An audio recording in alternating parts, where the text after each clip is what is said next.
Hi, my name is Leilani Mack, and today I will be presenting on the linguistic expressions of the African diaspora, titled Voices of the Diaspora Exploring Vernaculars and Cultural Expressions in the African Diaspora.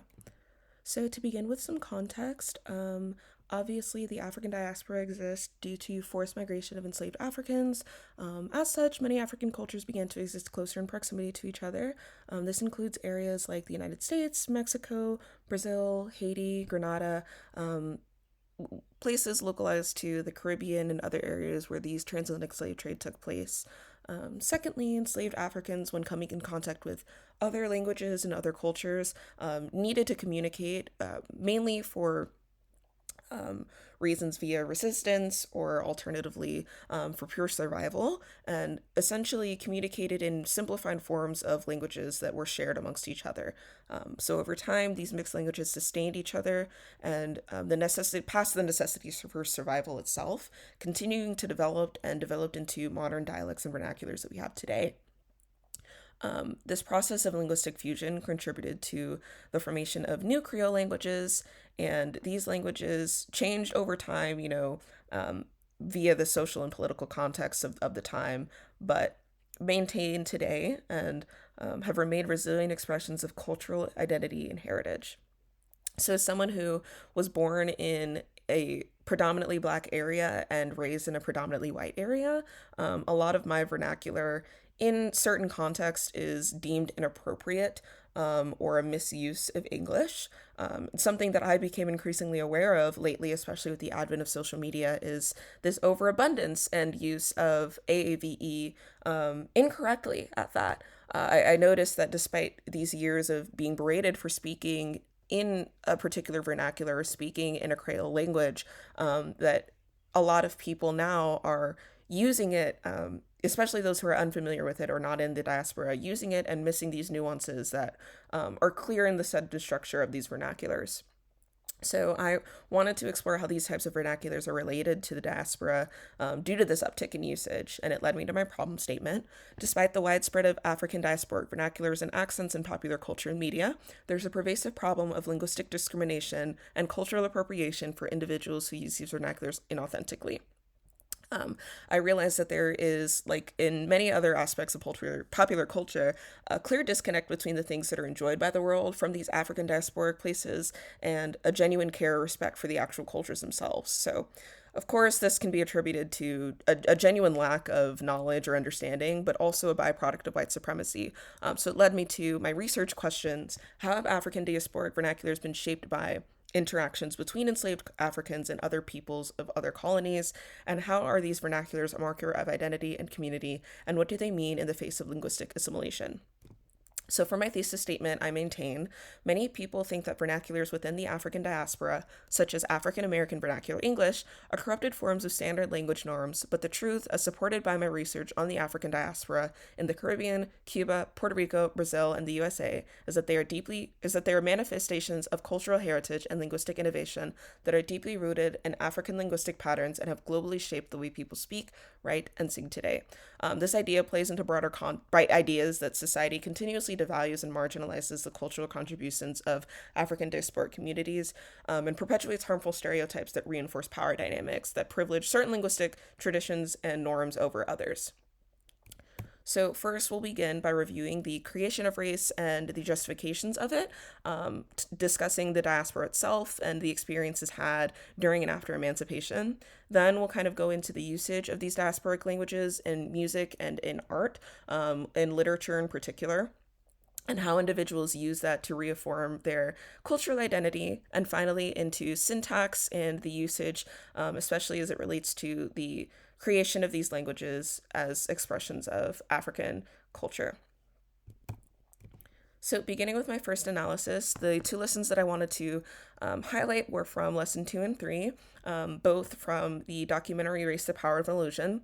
So, in episode 2, How Slavery Made the Modern World, it kind of touched on just a brief idea of the history of enslavement in the Americas, and provides individuals with like a historical context and background of how race was conceptualized in society, particularly between the dynamics of Black, Native, and Asian populations with whiteness and how that whiteness has been marginalized against them, or how whiteness has marginalized them. It goes into later perceptions of marginalized groups and uses quotes from the framers, particularly Jefferson's notes on the state of Virginia, where he states that blacks are inferior to whites in the endowments of both body and mind. And so later I'll kind of touch on how the formation of this identity kind of impacts how we view racial identity today, and perpetuates in the foundation of American society and later on into the ways in which that we view African American vernacular English and other African diasporic languages.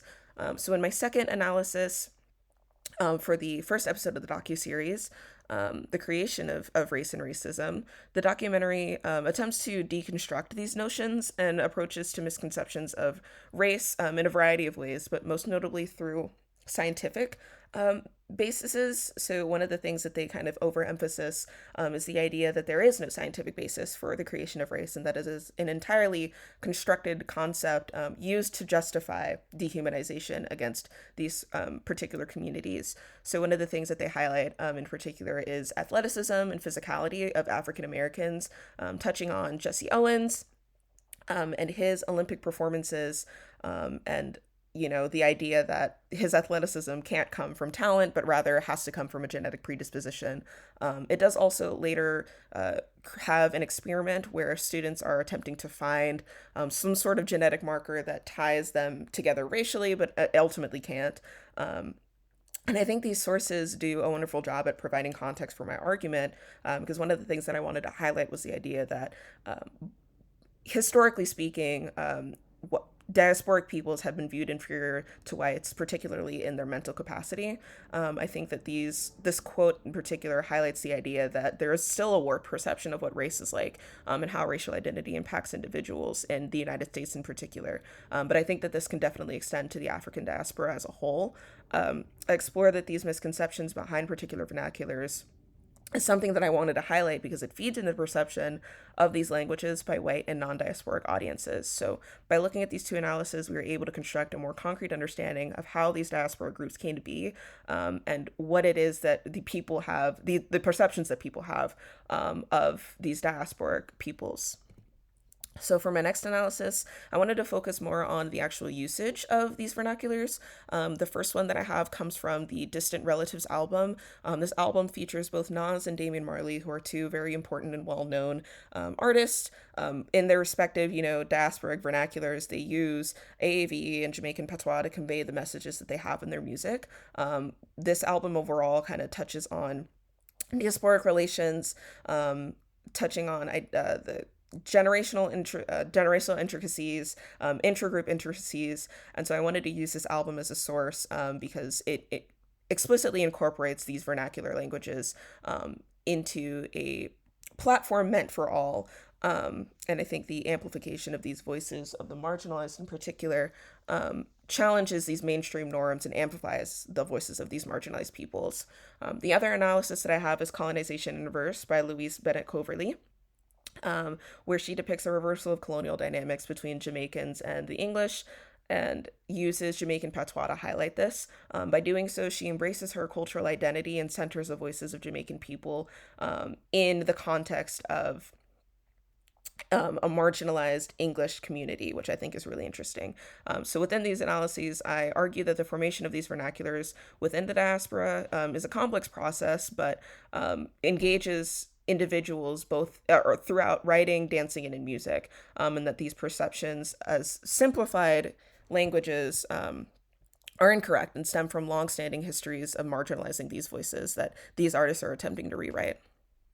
So for my argument analysis, I picked two sources, one source by Joseph McLaren and one source by Salikoko Mufwene. McLaren's source details the history of these languages as it boils down to their syntax in particular, and how these languages are defined, kind of touching on verbal patterns and patterns of pronunciation, namely the non-usage of the habitual be. and similarly how these languages can establish cultural legacy and cultural pride, touching on artists like Langston Hughes and Toni Morrison who use their vernacular within their own writing.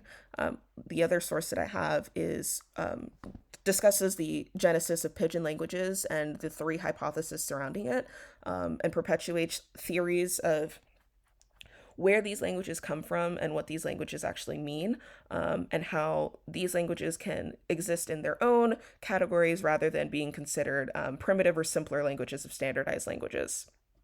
Both of these sources kind of highlight the linguistic complexities of these languages, rather than, them being seen as primitive.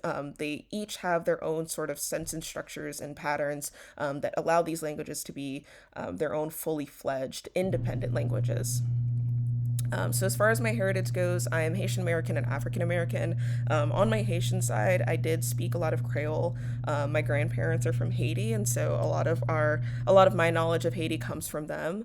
And when I lived in New York with them, we were kind of I was raised in a pretty heavy Haitian bubble, so I didn't really do anything in English. And so once I had moved to the Northwest Arkansas area, speaking and dancing in Creole was no longer necessary. And I felt a lot of shame, and I think my mother felt the same way, and I stopped using it. We stopped speaking it at home because it wasn't necessary. And so now I have to speak French, and so speaking French now back to my Haitian family creates a different dynamic. And so on my father's side, he was raised in the Bronx, and there's a heavy Latin influence there.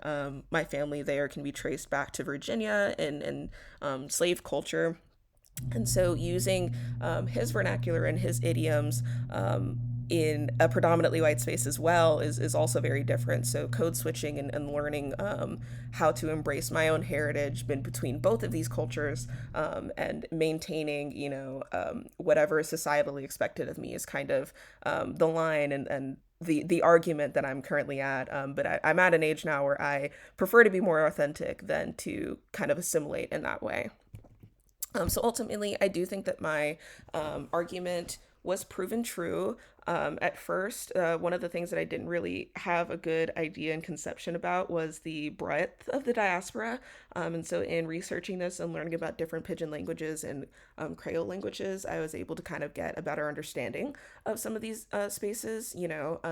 For example, I was previously aware of places like Puerto Rico and of Cuba, but had yet to consider that they would also have pidgin languages because I had only ever conceptualized them speaking things like Spanish. So that was something that I had recently learned. And then something that contributed to my evolution of understanding these ideas and in these areas, similarly, again, was learning about these other places, and how these places sustain their languages, and the influence that has, and realizing that the diaspora being so broad has such a heavier impact on the world. And then personally in my own professional growth, something that I have a big interest in is African American visual art, and so I don't frequently look outside of African American art, or even outside of art in particular, and looking into music and looking into writing. So this really, really helped me get a better understanding of how those traditions in particular, especially in other countries and other diasporic areas, play into the cultural and creative aspects of things. So I had a really good time exploring different artists in that regard. And here's my bibliography. Thank you.